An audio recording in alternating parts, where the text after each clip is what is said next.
அந்த பொண்ணு மேல கை வச்சிருக்கான். இது வெரி சிம்பிள். இது மூளை இருக்கக்கூடிய ஆறறிவு இருக்கக்கூடிய எந்த மனிதனுக்கும் கூட தெரியும். திமுக கட்சி பொறுப்பு இருக்கு, திமுக அமைச்சர்களோடு இருக்கிறாங்க ஒரே காரணத்துக்காக மட்டும்தான் ஸ்டேஷன்ல என்கொயரி பண்ணல. இதே போல ஒரு குற்றத்தை அவன் செய்திருக்கின்றான்.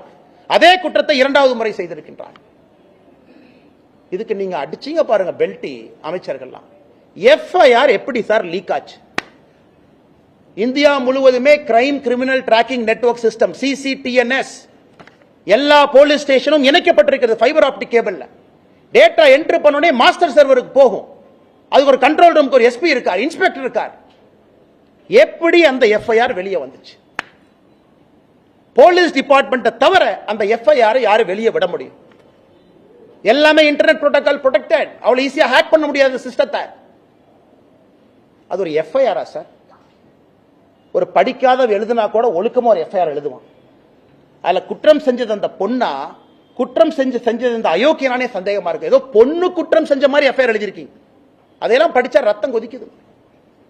நான் என்னுடைய காதலனோடு நான் போனேன், ஒதுக்குப்புறமாக ஒதுங்கி இருந்தேன், என் காதலனுக்கு நான் கிஸ் கொடுத்துக்கிட்டு இருந்தேன். இதெல்லாம் ஒரு எஃப்ஐஆரா சார்? காக்கி சட்டையை போட்டுட்டு அந்த ஸ்டேஷன்ல ஒருத்தவங்க எஃப்ஐஆர் இருக்கீங்களே, வெக்கமா இல்லையா உங்களுக்கு? வெக்கமா இல்லையா? குற்றம் நடந்தது அந்த பெண்ணுக்கு. அந்த எஃப்ஐஆர் படிச்சு அந்த எஃப்ஐஆர் கோர்ட்ல நிக்குமா சார்? ஆனா ஆயிரக்கணக்கில் எஃப்ஐஆர் எழுதியிருக்கு, அல்ல கோர்ட்ல நிக்குமா? அந்த பொண்ணு ஏதோ தன்னுடைய காதலனோடு பிரைவேட்டா ஒரு மொமெண்ட்டை ஸ்பெண்ட் பண்ணதாகவும் கிஸ் கொடுத்துக்கிட்டு இருந்ததாகவும் இவன் புதர் மறைவிலிருந்து வெளியே வந்து புகைப்படத்தை எடுத்து மிரட்டி, என்ன சார் என்ன இதான் ஒரு எஃப்ஐஆர் டிராஃப்டிங்கா? அந்த எஃப்ஐஆர் லீக் பண்ணிருக்கீங்களா சார்? பொண்ணு பேரு, மொபைல் நம்பர், அப்பா பேரு, ஊரு. வெக்க பண்ணு. திமுக மரியாதை இருந்தா வெக்க பண்ணியா? நீங்க எல்லாம் வெக்கப்படும். பொண்ணு ஊரு அப்பா, அந்த என்ன அந்த பொண்ணு குடும்பத்தையே நாசம் பண்ணிட்டீங்களே. 7 தலைமுறைக்கு ஒரு அடையாள இதை கொடுத்துருக்கீங்களா? கருப்பு புள்ளியை கொடுத்துருக்கீங்களா? மனுஷங்களா நீங்களா? அதுக்கு அமைச்சர் கேள்வி கேட்கிறார். 3 மாசம் தமிழ்நாடு அமைதி பூங்காவா இருந்துச்சாமா, இந்த அண்ணாமலை திரும்பி வந்தானாமா, மறுபடியும் கலவரம் வெடிச்சு. வெக்க பண்ணியா நீங்களா? மினிஸ்டரா இருக்கிறது வெக்க பண்ணு. இந்த ஒரு கட்சி பொறுப்பில் இருக்கிறனால மரியாதையா பேசிட்டு இருக்கு. தேசிய கட்சியினுடைய மாநில தலைவர் இந்த வெங்காய பொறுப்புல இருக்கிறார்.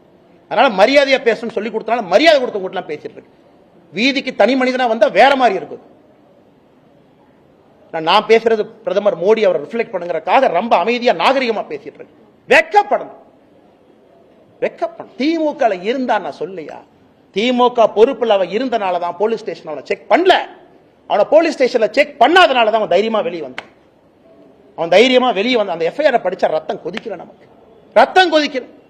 என்ன எஃப்ஐஆர் டிராஃப்ட் பண்ணிருக்கீங்க? என்ன எஃப்ஐஆர் டிராஃப்ட் பண்ணிருக்கீங்க?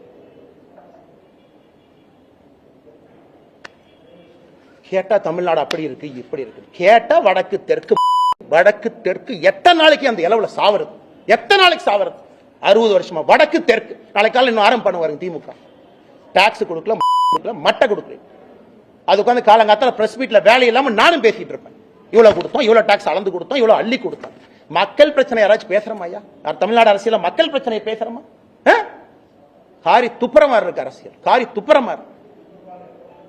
அதனால்தான் இதற்கு ஒரு முடிவு கட்ட வேண்டும் என்று முடிவு செய்திருக்கின்றோம். இந்த அரசியல் நீ ஆகாது.